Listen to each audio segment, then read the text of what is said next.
is like low key. Look at these pendants. We got Chucky. We got God's Given Herb. The prayer hands. Goofy. The Smurf. That's pretty cool. Obama. Jesus Peace. The Grim Reaper. Hello? Hello, Peter? Yeah, sorry about that. Yeah, go ahead. Yeah, I just wanted to know what's the chain selling for? It's marked 65,000, and you said you want 35,000 or 30, something like that. It's written down. I'm not in the store right now. Okay. I think you said you wanted 30, and then so I marked it 65 because someone who sees 65 is going to cut it in half and say, "Would you take 32?" And I think you wanted 30. Then you called me up a couple of weeks ago and said you'd take 26. But I told you I had a few and I didn't want to buy it. I never agreed on taking 26. That was your proposal. I still want 30. I want as much as I can get. And with an ask of 65,000, we need to renegotiate what I'm receiving from from the sale of my property. I disagree with you unless you want to split my rent with me. Your property's on my property. Who's insuring your property while it's in my store? I mean, there's a lot you're not taking into consideration. What I get for it is my business. It's not yours. I don't agree with you. And if you don't like it, you can pick it up. You can't tell me I get thousands of pieces of jewelry from people. Divorces, deaths, inheritance. They come to me and they say, "What is this worth?" I say, "It's worth 50,000. They say, "Okay, I'll accept that offer." What I get for it has nothing to do with you. If I get 51, if I get 101, that's not anyone's business. So I have it marked 65 because I would walk away. I don't even understand what you just said. I'm really pissed off because I said I mark it 65 because someone's going to cut it in half and take 32, and I would make the sale, and that leaves me 2,000. And you want to renegotiate it? I don't hear what you're saying. Well, Peter, first off, I don't understand why you're pissed off because this is just a conversation. And as a client of yours, I just want to come to an understanding where I know what's going on, and I was unclear. Well, you have what I sell it for is none of your business. I believe you tell me what you.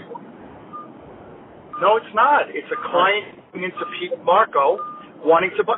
So listen, if I'm not doing the right thing by you, and you think you could get a better deal somewhere else, you should do that in all respect. But you can't tell the store what to sell it for and then look into my pocket.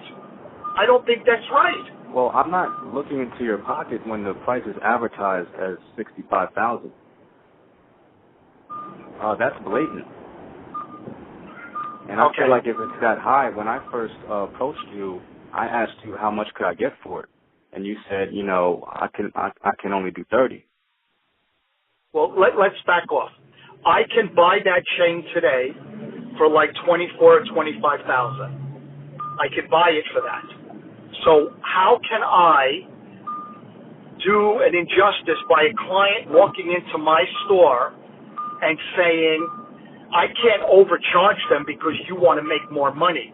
If that cost me 25,000 and I mark it up and someone says, I'll give you 26, 27, I would make the sale. Now, I'm doing you a favor because you need $5,000 more than what it would cost me to get it. So I have to do the right thing by the next client as well. I can't just say, I got to get as much money for you as possible. And then I just got done telling you 2 times over, you have to mark things up at a high price because people negotiate. Just because it says 65,000 doesn't mean no one ever walks into a store and pays the sticker. So most of the time, people will come in and see 100 and say, would you take 50? So So the reason why it says 65 is because when they say, would you take 32, I would make the sale. I'm not renegotiating $2,000 with you. My real estate is very expensive on Rodeo Drive. Whether I have your piece in there or someone else's piece, you get 1,000 looks a day with all the people walking in and out. You're not paying for that. I'm paying for that. If I don't have yours there, I'm going to have someone else's there. So I have to tell you what fair market value is. There are people that come in and say, how much is this worth? And I say $25,000 is what it cost me to make that today or replace it. They say, well, I need 40. And I say, I'm not your guy. So maybe I'm not your guy because I cannot do an injustice by the next person. I have grown my business by giving people good deals. So if that thing cost me $25,000 and you want 40, I'm not interested. I can't rip the next guy off to put more money in your pocket. The bottom line is, it's like you have a home and you want $10 million for the home, but every home around you is selling for $6, and they're all the same home. You could sit there with your home as long as you want. You'll never see a paycheck. And that's kind of the way it is with this necklace. They're out there. Everybody's making Cubans with diamonds, and I'm a manufacturer. So I go and I see what the weight is, and I did the whole science. I did the grams. I did the millimeter of the Cuban link. I did that it's a flat link and it's not a Bombay link, and I know exactly how much diamonds it'll take to make. I sent it off to my factory, and they did everything, and they came back and told me $25,000, and you want 30. So $5,000 I'm going to give up on my end, because if I sell it for 32, who the hell makes $2,000 on a $30,000 sale? But I'm giving it up my end. I could give it back to you and just build one for $25,000 and put it in my store. But what I get for it really has nothing to do with the client, with $100,000 a month to be there. The fact that I'm putting your item in my store is kind of a privilege to you, because you can go to another store and they get, 10 people in a day. Because of our traffic, we get 1,000 people a day. You get a lot of looks. But I'm not charging you rent to be there. So when you say you want to renegotiate, after I said all that, tell me what you want. Currently, what am I going to receive at the end of the day with your current $65,000 price point? Because we're going off of what somebody would buy it for, what they think it's worth. So you just said it. I could put $150,000 on that. Do you think I'm going to get $150,000? No. So this conversation has to be based on what it sells for, not what it's marked. Nobody pays what's on the ticket. No one from anywhere in the world. No one. So it doesn't matter what it says. You're basing it on like $65,000 in my pocket. If I sold it for $65,000, it's just never going to happen. So the conversation should say more like, if I was you, I would say, once it sells for anything above 30, because you don't want less than 30. So it should be more like, once it sells for anything above 30, what's the agreement? Me, all along, I was just going to give you the $30,000. That's it. So, first of all, if the guy doesn't want to pay tax, we have to ship it out of state. So it could cost $1,000 to ship it with insurance. Then the guy gives me American Express.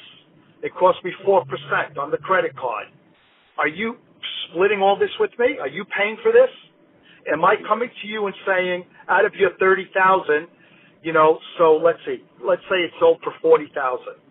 $40,000, 4% is $1,600. Are you kicking me back $800 for the American Express card? Like, tell me what you want to do. But you're dreaming that it's going to sell for 65. You think you're getting 30 and I'm getting 35. It ain't going to sell for 65.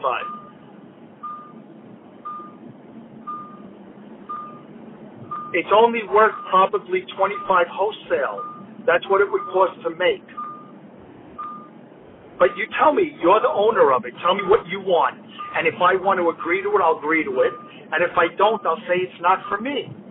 You see, 17 years I'm there. I have a reputation of being very fair and giving good values. I can't overcharge some guy just to put more money in your pocket or my pocket. It don't work like that. What is it really worth? That's really what it comes down to. You have X amount of diamonds, and you have X amount of weight in gold. What is that worth at current market? What it's worth right now to put together is $25,000. That is what it is.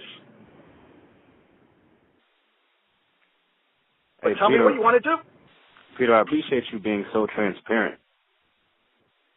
This is the conversation we should have had on the first day. I'm not a diamond and gold expert. What I would like to do is I'd like to have a second conversation on the matter. Okay? So if somebody came in today and said, I'll give you $32,000, should I make that sale? I want That's at least 30 grand for it. That's right. That's what I have written down is that you want $30,000. So I'm the kind of guy that will move product. That's what I do. I have sold $1 million diamond at cost. They were shopping all over the world, and I sold it for $1,010,000. I made 1%. But I went to bed at night not saying, fuck, I made $1 million sale and only made 10. I went to bed at night and said, I made 10 there, 1 there, 4 there, 2 there. That's what I do. And then my repeat business and my referral business is my livelihood. So if somebody came in today and offered me $31,000 with a check, $31,000, I would do it. Put $1,000 in my pocket and you get your 30. Now if somebody came in and offered me $28,000, I'd call you up as the owner because I don't have the right to sell it for less than 30. So I have to call up the owner and say, I have someone here right now wanting to sell it for 28. Give me cash. You want me to do it? Yes or no? You might turn around and say, what do you want out of it? I might. Right now, the way it's written up is anything over 30, I have the. Up to 32, I would just sell it for you. It's more of a favor for you than it is for me because I'm only making $32,000. Now, if somebody came in and I hit jackpot and offered me 40, and I walked away with 10,000, I would probably not go back and say, oh, I made $10,000, I'm going to give you half of my profit, because you're not splitting my rent or my insurance or my payroll or my overhead. That's what I think is fair. So usually I ask the client, what do you want? And I never try to sell it for less than that unless somebody makes me an offer. Like I've had diamonds from people that have been sitting there for 2 years, and someone says, I want 90. And then I call them up, I say, look, I got an offer for this because they were on Blue Nile or they were on the internet or something, and they want to give me 80. And the guy says, you know, Pete, 80 in my pocket right now is better than trying to get 90, and it sits there for another 2 years. And that's a business decision the person has to make. But my overhead, costs a lot of money to be there. I'm entitled to make margin on my product. So what I really sell it for, I don't think is, it shouldn't be an issue between you and I. You tell me you don't want less than 30, and I respect that. Then I made a decision to say, all right, if I made it for 25 and sold it for 32, I'd be making 7. The advantage of me is I didn't lay out 25 for gold and diamonds, and so I'll only make 2,000 because I didn't lay out the 25,000 to make one because I have yours. So that's the offset. If I have to lay out my money, then I'm entitled to more money, which means if I sell it for 32, I laid out 25, it's my money sitting there. In this particular case, I'll only take a $2,000 margin because it's not my money sitting there, it's your money. That's the way it usually works. But I have to be transparent. I got to tell you my opinion, and then you say you agree or you don't agree. 100 down on my wrist. Now, bitch. if some guy comes along between you and I, and it's 65,000 and says, would you take 50, and I hit jackpot, yeah, I would kick you more money because it's just the kind of guy I am. But, you know, I don't care who it is. It doesn't matter the nationality, music industry, film industry. These guys are all over the place, and they're looking to get the best deals. That's the way it is. I bought it with my hard-working money that you motherfuckers think that I'm sucking and fucking and shit. You're a hell of a strategist, and you gotta be in this business. Well, it's not, you know what it is? It's being honest and transparent. I'm always straight up. As the public, they don't know how it works. I don't expect them. If you were a doctor, I wouldn't know anything about your trade. So I have to tell you how it works and what's fair in the industry. And you're entitled to, you know, have your opinion, and it's your money. It's yours. So you can, you know, quarterback it. I'm essentially working for you on it. But at the end of the day, I got to give the guy walking in a good value also. And so I can't not do that to put more money in your pocket or my pocket, because then it doesn't grow my business. You know, the jewelry business is almost like the restaurant business. You open up a restaurant, you know, but if you're an honest guy, you do the right thing. It's 17 years later, and I'm there because I've always done the right thing. So, now, do you believe that my piece is in the best place it could possibly be in your hands in terms of maximizing the chance of sale? well, what I always say is this. Most stores they rely on the local people. It doesn't matter what city or state you pick. You know, usually the revenue of the store is just strictly local people. So we have the music industry and film industry, local people, but we also have the whole world. Like you came today, you could sit on the bench and see hundreds of people walk by in half an hour. And because of our windows, it attracts a lot of attention. So usually the woman comes in with the man goes right away. Right on the other side of your chain is 25 Rolex watches with diamonds. You're in the men's section. So when the guy comes in, he goes behind the counter and he goes to that men's section. And whether he's looking at Rolexes or cufflinks or army tags or any type of men's piece of jewelry, there's a lot of diamond rings there, that's the best spot. If I put it with a woman's necklace, if I put it with diamond rings, it doesn't help it. There's strength in unity. That's what I've learned. So I put it with the men's jewelry because you guys play off, all the pieces play off of each other. That's my opinion. That's what's worked. I like that. But you're entitled to say, you know, Pete, it's not for me. And I give you a hug and we part separate ways. You know, but I don't think it's fair when somebody else looks at, you know, my pocket or because you have no idea what it's $100,000 a month to be there, man. Just the rent and the insurance and payroll. So, you know, it's like, I think the spot's one of the best in the world. I mean, Vegas gets a lot of tourism, but you'd be a needle in a haystack. You know, with us, Rodeo Drive is only 10 blocks long, and so we get a lot of people.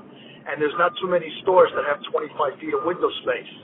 So we have a lot of fishing poles out there to bait people to come in. And that's been really our business. 1.2 a year in payroll, rent, and expenses. Yeah, it's a fortune. Yeah, It's a fortune. yeah, it is. And that's why, you know, most stores, I don't do that because of the volume. But when you don't have the really big volume, most stores have to make a minimum of 30, 40% just to break even. You know, you have to know what your overhead is, and they tell their employees, all right, look, the rent, the insurance, the medical, the payroll, this comes to X amount of dollars, and we have to make at least 30%. That's making no money. That's breaking even. Anything over 30% is where we start to make money for the store. And the 30% is just it's math, it's expenses, it's overhead. I don't do that because we're spoiled, because we make 10, 15 sales a day. So my philosophy's been anything. I always tell my salespeople, with all that jewelry in the store, I give you my word. Anything over cost, you make the sale. So that's what I do. You know, people put these big sale signs, 80% off, 50% off. Man, every day, everything's on sale. I'm never going to walk away from any profit or margin. That's the way I operate. So that's why I really mean it. Like you say 30. Someone comes in and says 32. I might say, all right, do me a favor, man. Give me a check. Give me a wire. Don't give me a credit card because I'm thinking it's going to cost me $1,600, $1,700 in the credit card fee. And then they're like, I don't want to pay tax. I'm like, all right, mail it to my brother in Chicago. You know, then it costs me more money to mail it. And sometimes even making $2,000, I lost $2,500 because of the expenses. But, you know, if someone offered me and I could walk away with $1,000 or $1,500 in my pocket, I'm making the sale on any of my items. You always gotta bait the people with a price, but you gotta have flexibility in the price to make them feel. Everybody wants a deal. Everyone wants to feel like they got a good value. So that's the reason behind the 65. Man, if somebody came in and just dropped 65,000, I'd call you up and say, brother, we make bank on it, and I'll kick you more money. But that ain't gonna happen. That's a fairy tale land. It don't work that way. I don't care if they come from China and they don't speak English. They take out the calculator and they cut the price in half. That's just the way it works. Yeah, that's the way it works. So you're getting wrapped up in seeing that $65,000 price range, but it's like anything else. You can ask what you want to ask. What you put in your pocket is another story.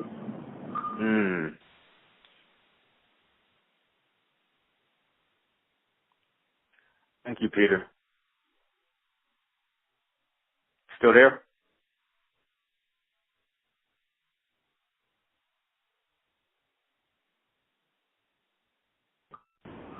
Hello? Yeah. Yeah? Yeah, still there? Okay, yeah. I was going to say, take yourself. You're a buyer. I mean, maybe you walk into Nike Town and you buy sneakers or something. You know, they're not really hitting. They're not really negotiating. But if you go, you might say, wow, man, you want 10 grand for this. Would you take 8? You know, you've done it yourself. That's what everybody does. Now, I came in with my partner back in May. Yeah. And we talked a little bit about the company. Yeah. Now, what we're trying to do is we're trying to learn as much as possible about different businesses like yours. Yeah. So that we can cater our approach to other businesses and make more efficient our service. Well, I just gave you a real good synopsis of how it works in the jewelry business. But also, I'm an owner. You know, it's not like, you know, we're a family business. I'm the owner. I don't have partners. I don't have bankers. I don't have lines of credit. Like, I'm just lean and mean. So that's the way I work. You know, I really put a lot of emphasis on the family business, that you're part of my circle now. I do a lot of service. You know, I try to give them the complete package. For a guy to walk down the street with his girlfriend and walk into a store on Rodeo Drive in Beverly Hills, but get downtown prices with the prestigious Rodeo Drive address, that plays a lot. And the fact that they could come in and they're getting married next month, and I'm like, princess, come in and borrow a necklace. Come in and borrow an earring for your day, that special day. Come in and borrow jewelry. And they're like, wow, you would do that? Of course, damn well I'll do it. That's your special day, and the guy loves me forever. So we kind of go out of our way and do a lot of things that a lot of people don't do. And we're not corporate. You can buy something from a corporate store. Man, in the last 17 years, I've seen 50 different people come and go from Tiffany because they can't make a living because they're on commission. So you go and drop $100,000 with someone, and you walk back into Tiffany, and that person's gone. And now you go up to someone who doesn't know anything about you. That's what makes us different. You're the people's jeweler. That's what it. you are. That's what I try to be. All right. So, Well, but listen, I'm you know, I'm all about relationship, and we would never leave off on, you know, bad terms. I apologize if I jumped on you. I have to remember that you're not in the jewelry business and how it works. So nothing personal, but I took the extra time, and I was very sincere and transparent about it.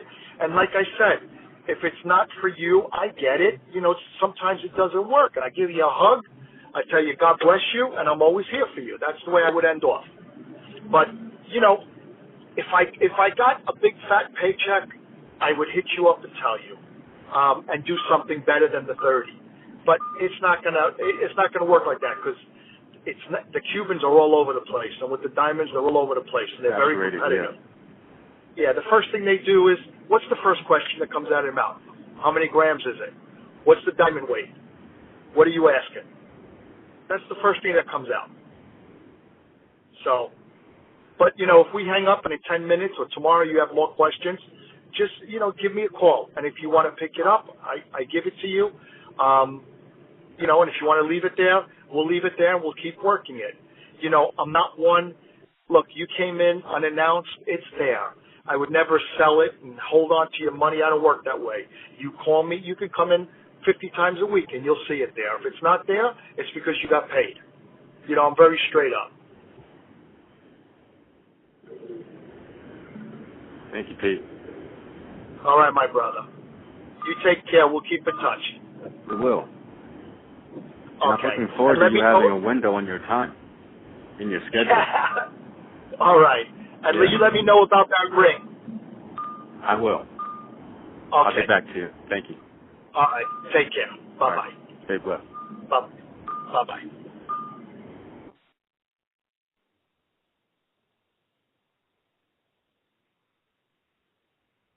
Peter Marco, Extraordinary Tools, Via Rodeo Drive, 90210.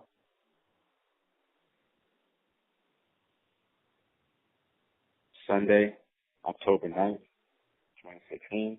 The time is now 4:42 p.m. And I'm Brian James. Dark shit made by a violent motherfucker. I'm the highest. No sweat when I'm riding. You know I'm rocking diamonds. You know my bitches from overseas. Different timing. How can I ever stop rhyming? Tell them wish me well. So they thought I was gonna lose, but I could never fail. This shit high as hell.